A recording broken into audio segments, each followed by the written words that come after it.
Between 8th to 10th grade, I was deeply involved in a small Minecraft building server.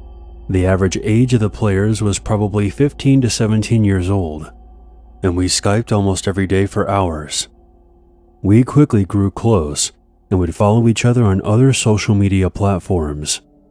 I became really close with one member in particular. His name was Peter. He was in the same grade as me, and I heard rumors that he might have had a crush on me. Rumors that he denied. I found the idea laughable, since we only knew each other online. We were in the same grade, but not in the same school, so I brushed it off, and things were okay for a while. But eventually something felt off. During our conversations, I started catching him in small lies, which bothered me. Deciding it was time to distance myself, I stopped talking to him. A few months later, after no contact, Peter texted me out of the blue. He said that he might transfer to my high school to qualify for an in-state college tuition. His plan was to live alone and support himself while still in high school. My stomach dropped. This felt very wrong and out of nowhere. Still trying to stay calm, I told him that his plan was absolutely insane and pointed out how oddly convenient it was that he just happened to choose the school that I attended. But he insisted that this was a coincidence and that his plan would work. I really hoped that he was bluffing, just messing around.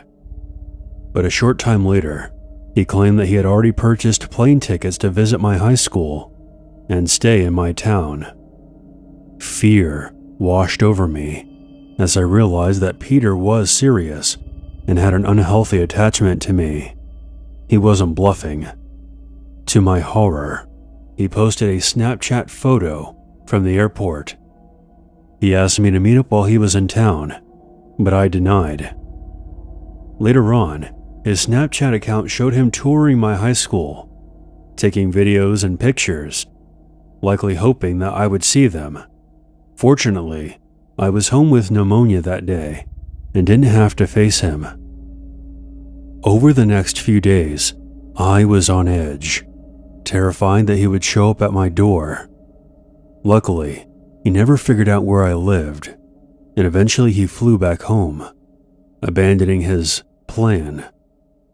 Shockingly, the rest of our online group never thought his behavior was creepy. I felt like I was going crazy for finding it severely disturbing. I hoped my rejection of the meetup and continued silence would end things. But 2 years later, after I committed to my dream college, Peter popped up again. I had, foolishly, kept following him on social media to monitor if he was ever near me. Then I saw it, a photo of him posing in front of my college's library, captioned, "Transferring here is definitely the move." I don't know if he ever did, but I never ran into him on campus. A few months later, he found out that I had a boyfriend and contacted me on Skype for the first time in 2 years. "Do you think he's going to protect you?" Out of fear, I blocked him and unfollowed him on all social media. I admit that I made mistakes back then.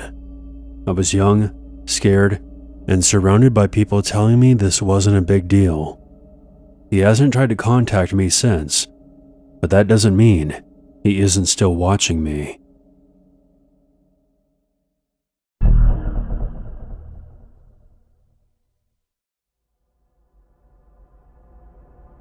Over the weekend, I checked my Skype account for the first time in months.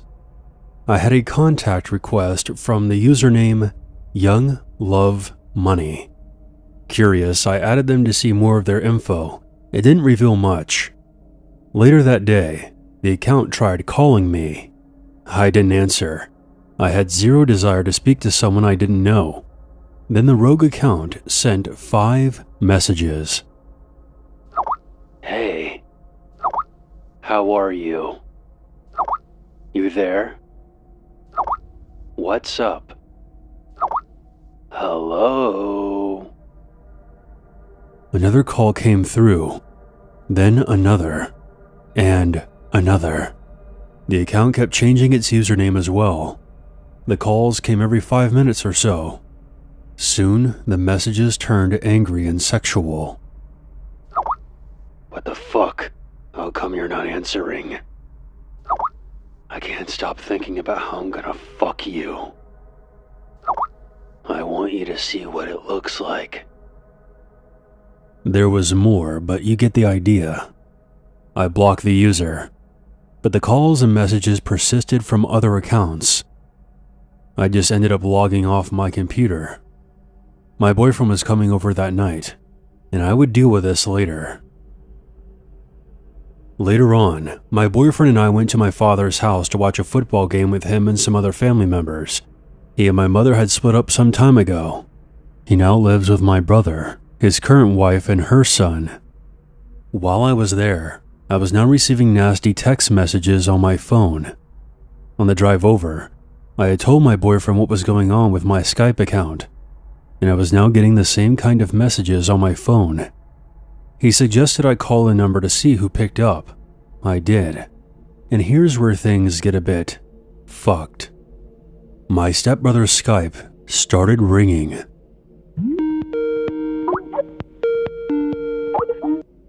The mobile app has a distinct tone, so I knew right then and there he had been the culprit all along.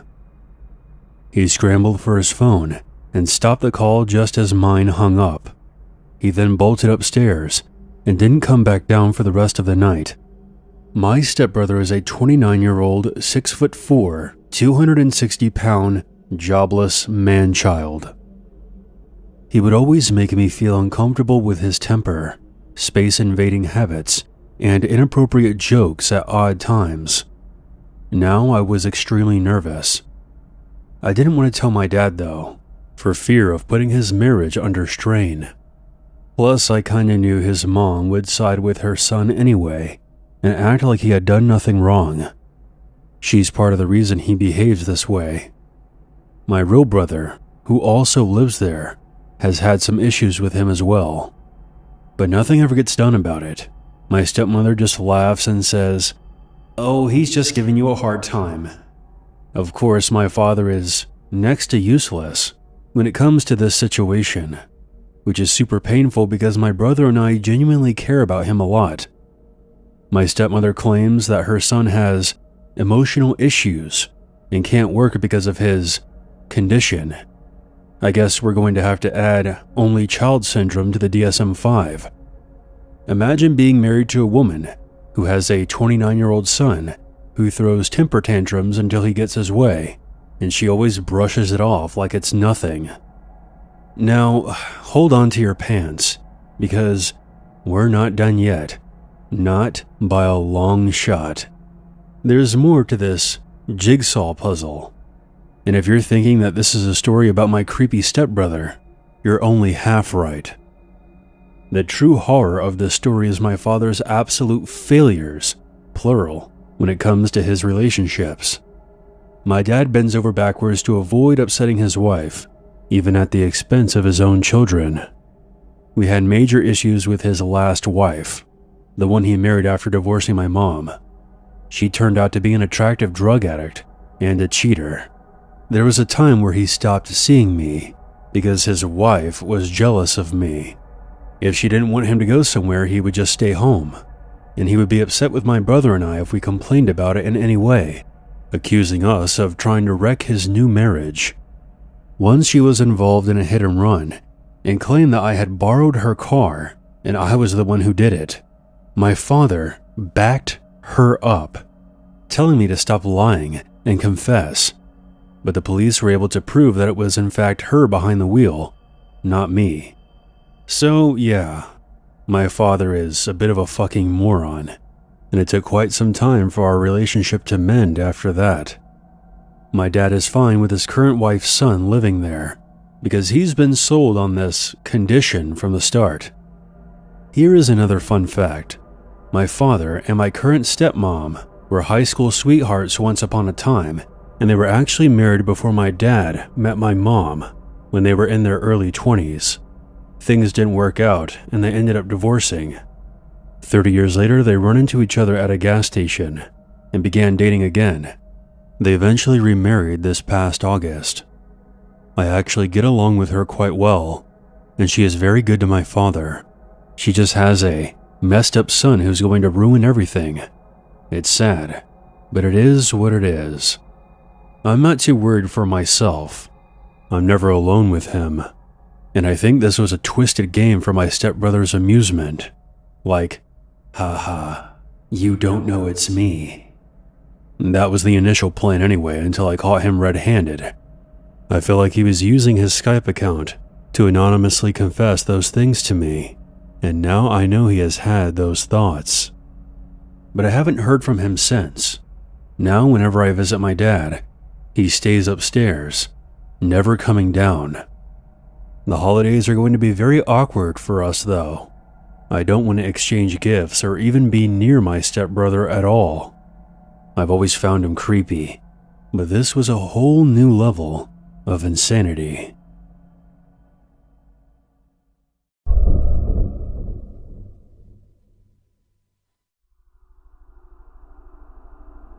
This is a story about learning things the hard way.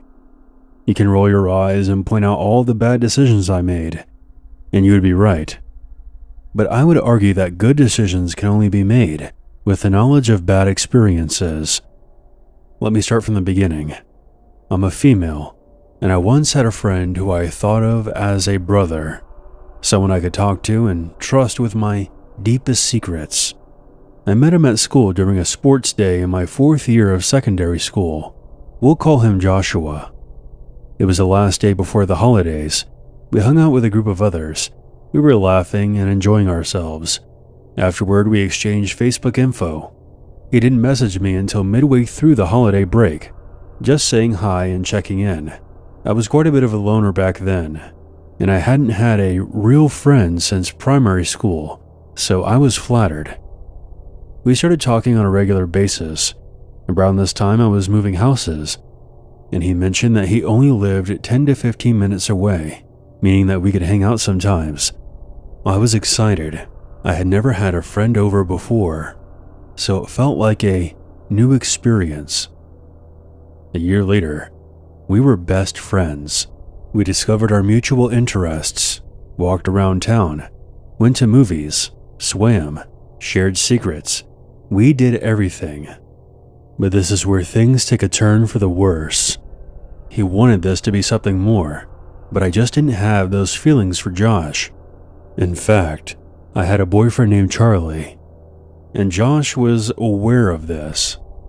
He insisted that Charlie didn't treat me right, that I wasn't meant to be with him, or was talking behind my back. When I asked for proof of this, he would go silent and not say anything. Hindsight is always 20/20, and looking back, I'm a bit embarrassed of the position that I put myself in. I admit that I friend-zoned Josh hard, and it was causing problems. But at the time I didn't seem to care that much, and in fact I found him to be annoying. He kept trying to join Skype calls I would have with Charlie, who I rarely got to speak to between his job and my studies. We usually declined Josh joining, and he would get upset, messaging me, "If you were really my friend, you would let me join," only to apologize 30 minutes later for being childish. All of my online friends, including Josh, knew that I was a big-time gamer. I recently started playing a new game that I didn't want to tell Josh about. Because of what was going on at the time, I didn't want him following me, even in cyberspace. He had done this twice before, always nagging me to play together. I found a great guild, raiding twice a week for a few hours, and things are going great. A week later, Josh found out through a mutual friend, signed up, and joined my guild. I knew it was him. He always used the same username. Apparently he was trash-talking me behind my back, harassing female members, and just generally annoying everyone. He thought everything he said was hilarious. Every other sentence was a bad reference. He would disrupt our raids by joining our voice channel and blasting loud music, he was eventually booted. Frankly, he got what he deserved. After he had been bad-mouthing me behind my back and deciding enough was enough, I called him on Skype and ended our friendship. He didn't take it well. He cursed me out, threatened to leak all my secrets to my friends, and said that he would ruin my life. I hung up, blocked him, and thanked God that he was gone. Or so I thought. I had forgotten that he knew where I lived. I've been avoiding him for a month, prioritizing time with my guild, and just not wanting to deal with him. 3 weeks after cutting him off, I noticed something disturbing. I'm a diagnosed insomniac, and sometimes I gaze at the street lamps outside. That's when I saw Josh standing under the street lamp closest to my house. My room has a balcony outside the window. It's easy to climb, with its ledges and pipes.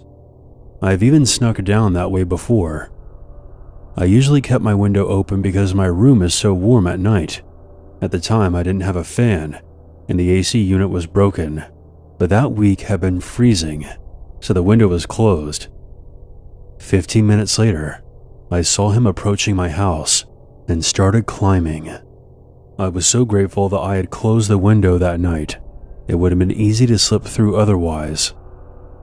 I turned off my monitor and sat there in the dark, shaking, with my teeth chattering, but still trying my best to stay quiet. I couldn't leave my room. The creak of the floorboards would have gave me away, and he could easily hear me from the balcony. I could not scream for help either. My mom was out drinking, and my younger sister was at my grandparents' house.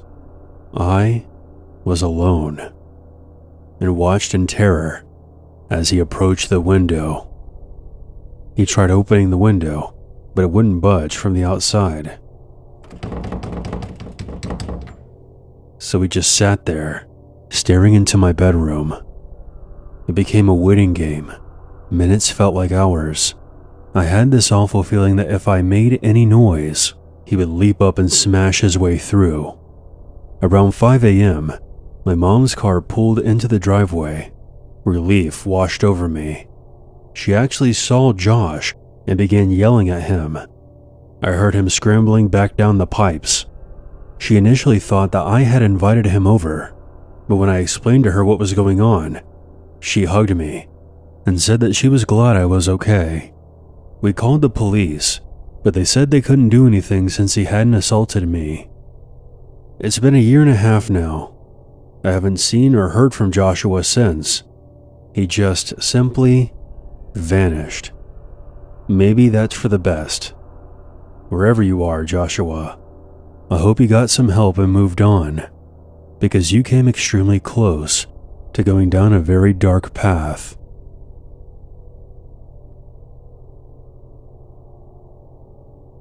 Let me tell you a story. So the other day, I was just hanging around on my computer, same old teenager things. I'm usually logged onto Skype while I'm on the computer and leave it there in case a friend wanted to randomly call me. So it didn't surprise me all too much when I got a sudden Skype call as I was browsing Facebook. What did surprise me though was that I couldn't see who it was that was calling me. There was no name. There was just a blank space where there was usually a username to tell me who was trying to contact me.